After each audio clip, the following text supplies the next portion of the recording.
नमस्कार,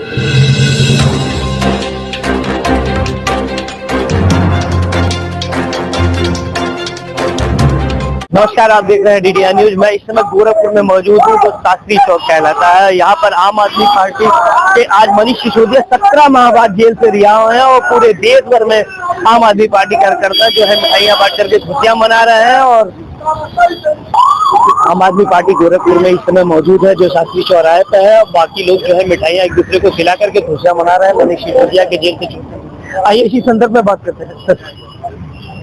आज मनीष सिसोदिया जो है जेल से रिहा हुए हैं जी, आज उसी के परिप्रेक्ष्य में हम लोग यहाँ पे इकट्ठा हुए हैं और सारे जिले भर के कार्यकर्ता यहाँ पे जुटे हुए हैं। सबसे पहले मैं आपको भी और देश के एक एक लोगों को धन्यवाद देना चाहता हूँ और साथ ही मैं माननीय सर्वोच्च न्यायालय को भी ये धन्यवाद ज्ञापित करना चाहता हूँ कि इतना माइलस्टोन डिसीजन देके जो भारतीय जनता पार्टी के कारपोरेट ऑफिस में, ध्यान रखिए, कारपोरेट ऑफिस में जो मनगढ़ंत ये पाठकथा रची गई थी, उस पाठकथा का अंत होने की शुरुआत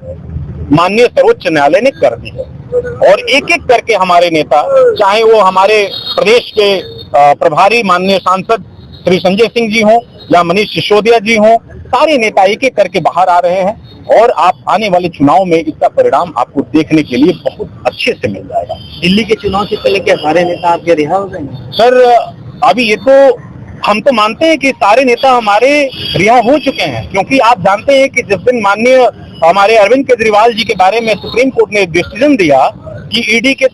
थ्रू वो बरी कर दी गई, ईडी ने बोल दिया, फिर इन्होंने मनगढ़ंत कहानी करके सीबीआई के थ्रू एक केस लॉन्च कर दिया और उस केस के थ्रू उनको वहीं पे तिहाड़ जेल में ही बैठा रखा है ना। तो अवमानना हो रही है, कहीं ना कहीं कोर्ट को इग्नोर कर रहे हैं, जबरदस्ती केस बना के रखे हुए हैं। हम लोगों को पूरा भरोसा है कि दिल्ली चुनाव के पहले हमारे सारे नेता बाहर आ चुके होंगे। और ये देख लीजिए कि ये माननीय प्रधानमंत्री जी हैं, इनकी जो छवि बनी देश में और दुनिया में कि ये सबसे बड़े तानाशाह के रूप में उत्पन्न हुए हैं। और मैं कहना चाहता हूं आपके माध्यम से कि जो ये वक्त के बादशाह है ना, ये वक्त के बादशाहों को ये वक्त माफ नहीं करेगा, क्योंकि आप देख लीजिए दुनिया का सबसे बड़े लोकतंत्र का चुनाव इस देश में पूर्ण रूप से खत्म हुआ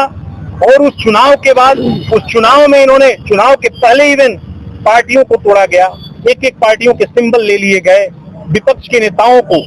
जेल भेज दिया गया, चुने हुए मुख्यमंत्रियों को जेल भेज दिया जाता है, हाथरस में वो दलित बेटी जो बलात्कारिता है उसके साथ बिना उसके परिवार के कंसेंट के उसको उसकी लाश जला दी जाती है। इस देश में किसानों पे थार दौड़ाए जा रहे हैं और उसके बाद जब ये चुनाव में जाते हैं तो जनता इनका बहुत शानदार तरीके से स्वागत करती है कि जो 400 का पारा, 400